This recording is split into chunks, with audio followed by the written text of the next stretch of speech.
Bonjour, aujourd'hui je vais vous parler d'un film qui est sorti le 2 novembre 2016.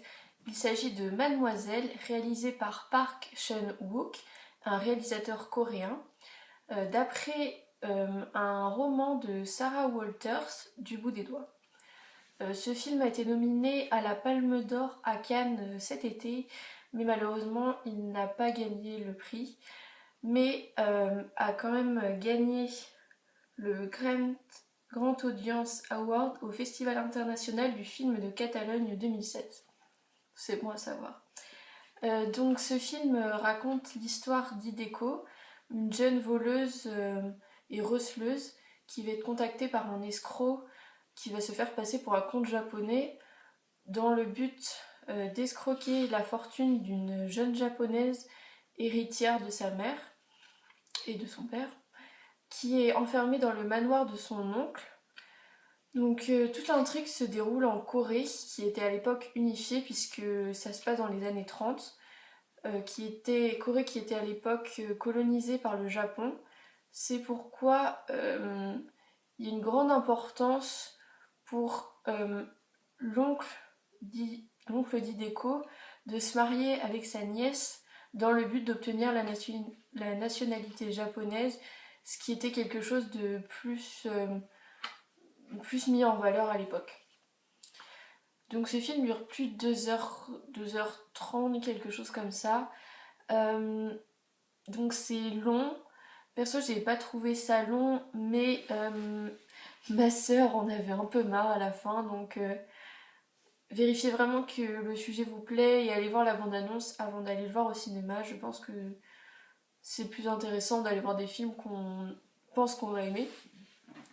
Également, il est interdit aux moins de 12 ans pour des raisons tout à fait logiques, puisqu'il y a beaucoup de scènes assez sexuelles et des scènes violentes comme une scène de torture à la fin.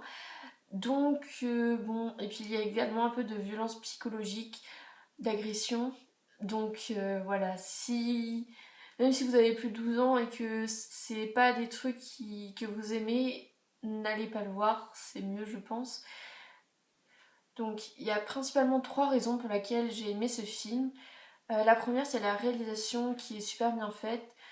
Donc Park Chan-wook qui est un réalisateur déjà assez connu, qui a par exemple réalisé Old Boy, mais j'avais jamais vu de film de lui et je comprends pourquoi il est aussi connu et aussi aimé, parce que c'est juste super bien fait, les décors sont géniaux, ils sont super, ils sont magnifiques, ils correspondent parfaitement à l'ambiance du lieu, enfin des lieux, puisqu'il y a plusieurs lieux, il y a en majorité le manoir, mais il y a également d'autres scènes qui se déroulent autre part. Et c'est super bien fait. Le scénario est génial, les personnages sont géniaux, les dialogues sont géniaux. D'ailleurs, quand je parle des dialogues, je suis allée le voir en VO. Et là, la VO a vraiment une importance puisqu'il y a deux langues dans ce film, il y a le coréen et le japonais.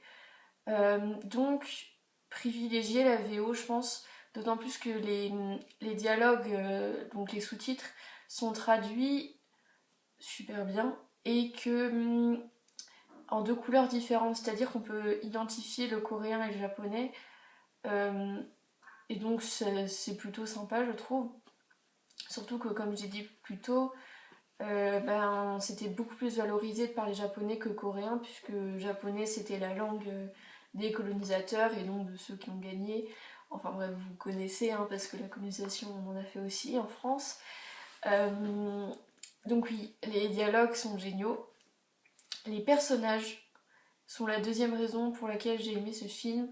Ils sont super bien développés. Ils sont que 4, donc en 4 heures. Enfin, en 4 heures. Je suis fatiguée.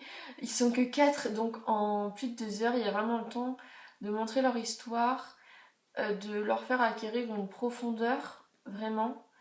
Donc il y a Hideko, qui est mademoiselle. Au début, on pense vraiment qu'elle est juste une petite fille naïve et en fait, on découvre au fil du film que pas du tout et qu'elle en sait beaucoup plus que ce qu'elle montre au début et c'est vraiment super intéressant. C'est un personnage que j'ai beaucoup aimé, même si mon personnage préféré c'est Soki, obligé, qui est la jeune voleuse coréenne qui va tenter d'escroquer Hideko pour se faire du fric, logique, parce qu'elle n'a pas d'argent de base. Donc elle, au début on la pense super intelligente et elle sait tout et tout, mais en fait non, puisque Hideko en montre moins, et voilà. Du coup c'est super intéressant. Le troisième personnage c'est le comte qui escroc. Lui il est juste fait pour être un connard en fait, vraiment. C'est-à-dire que il est totalement dans la culture du viol, ce qui est déjà de base dégueulasse. Même si bon, être un violeur ça n'empêche personne de devenir président des États-Unis, n'est-ce pas?